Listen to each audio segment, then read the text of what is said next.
I'm about to help you not make a massive mistake. This is the iPhone 16 you should buy. Before we talk about the new phones, be sure you subscribe so you keep up to date with the latest Apple news. So the iPhone 16 lineup is officially available to order, but between the different models, the screen sizes, new features, colors, and storage options, it adds up. Ultimately, my goal is to help you find the phone that fits you the best. So if you or someone you know is struggling on which iPhone to buy, let me help. You're going to want to buy the 6.1-inch iPhone 16 in black with 128 gigs of storage. Now, let me tell you why that's the phone to get, and when it's best to consider one of the others. First, deciding between the Pro and non-Pro models.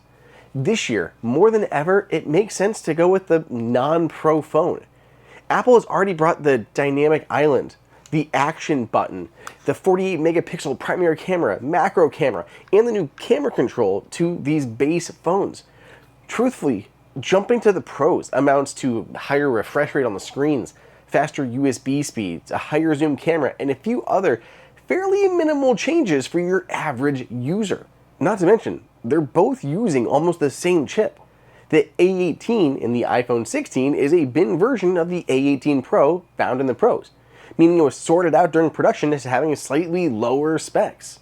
The Pro has one more GPU core and a few other changes, but it isn't enough that I'm going to tell you to upgrade for it. Plus, they both support Apple Intelligence. So go with the iPhone 16. If you want to know more about the iPhone 16 versus the iPhone 16 Pro, I did a full compare that I've gone ahead and linked here.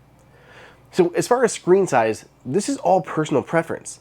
The iPhone 16 Plus gets you more battery and that larger screen, but I can't say whether or not you need that. Personally, I've had the iPhone 15 Pro Max for the past year, and I'm dropping back down to the smaller iPhone 16 Pro this year. Take that for what it's worth. So what about storage? Again, this may be personal, but in my experience, doing this for a living, most people I've encountered utilize less than 128 gigs of storage.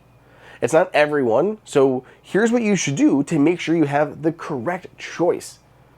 On your existing iPhone, head to Settings, General, then iPhone Storage. This will show you how much you're currently using. If you're bumping up against your limit, you'll need to get more storage. If you have some room to spare, you could drop down and save some money, or stay the same, but this will give you a good indicator to plan for your purchase. Lastly, why black? Well, statistically, it's the most popular color. If your end goal is to eventually sell off or rehome your phone to someone else, you'll fetch the most money by choosing the color that most people want. Plus, most people put their phones in cases anyway, like Apple silicone cases that just launched. More on those in the video I've linked here. The colors are fun, and if I was going for a base iPhone, I'd go for ultramarine blue in a heartbeat. But I don't use a lot of cases, and I'm okay with a little less value for a more fun color.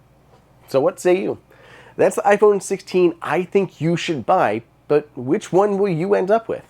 And no, I'm not looking for a bunch of sarcastic, none of them comments, though I'm sure we'll see those anyway.